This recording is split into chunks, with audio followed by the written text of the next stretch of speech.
मेरी फिक्र में मेरा ईमान मुझे कहता है कि जिस जगह पर मस्जिद थी, है और रहेगी, बाबरी मस्जिद है और रहेगी, बाबरी मस्जिद जिंदाबाद, जिंदाबाद, भारत जिंदाबाद, जय हिंद।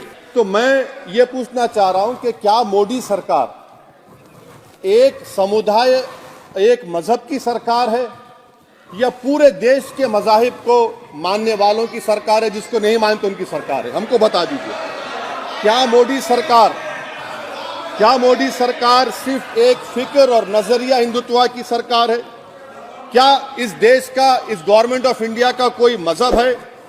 इस वतन अजीज सबके मजहब को मानता है। सर, मेरा मानना है कि इस देश का कोई मजहब नहीं है। क्या ये सरकार 22 जनवरी का पैगाम देकर ये बताना चाहती है कि एक मजहब को दूसरे मजहब के मानने वालों पर गलबा और कामयाबी मिली? क्या आइन इसकी इजाजत देता है? क्या ये पैगाम आप जब ऐवान से दे रहे हैं तो 17 करोड़ मुसलमानों को आप क्या पैगाम दे रहे हैं, ये मैं आप पर छोड़ता हूं। सर, 49 में धोखा हुआ, 86 में धोखा हुआ, 92 में धोखा हुआ, 2019 और 22 में भी इस ऐवान के जरिए हमको धोखा दिया जा रहा है। और अफसोस के साथ कहना पड़ता है सर कि मुस्लिम अक़लियत को हमेशा यह कहा गया कि तुमको भारत के शहरी बरकरार रहने के लिए एक बहुत बड़ी कीमत तुमको चुकानी पड़ेगी, और हम पर इल्जाम लगा दिया गया। सर, क्या मैं बाबर का स्पोक्स पर्सन हूं? क्या मैं जिना का स्पोक्स पर्सन हूं? क्या मैं औरंगजेब का स्पोक्स पर्सन हूं? बताइए सर, आखिर मैं कहां तक आप मुझे लेकर जाएंगे?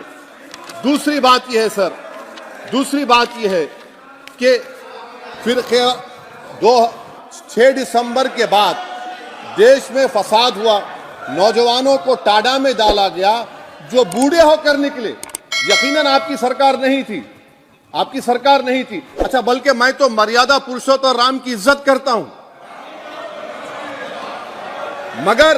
मगर मैं नाथूराम गोडसे से नफरत करता हूं। मेरी नस्लें नफरत करती रहेंगी, क्योंकि नाथूराम गोडसे ने उस शख्स को गोली मारी जिसके जबान से आखिरी लफ्ज निकले, हे राम। सर, छठी बात यह है कि 87 में मलियाना हाशिमपुरा हुआ, 83 में नेल्ली हुआ, 44 में जम्मू में नस्ल कशी हुई, 2022 में हल्दीवानी में कत्ल हुआ। इतने धोखे सबसे बड़े किसको दिए गए? असदुद्दीन ओवैसी को दिए गए।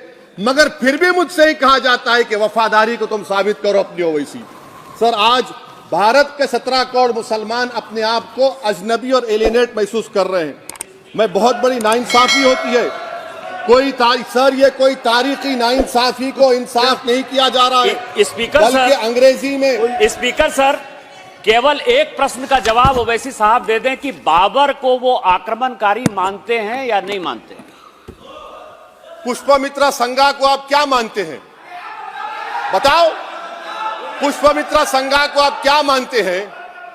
जम्मू के वो, कश्मीर के वो राजा को क्या मानते हैं जिसके पास एक फौज थी मंदिरों को तोड़ने के लिए? आप क्या मानते हैं? यही तो मैं कह रहा हूं कि निशिकांत दुबे 47 में आजादी मिली, असदुद्दीन ओवैसी से बाबर की बात पूछ रहे हैं। तुम गांधी की बात पूछते, तुम बोस की बात पूछते, तुम जलियांवाला बाग की बात पूछते, तुम काला पानी में जो मुसलमान शहीद हो गए उनकी बात पूछते, मगर बाबर की बात पूछी जाती है।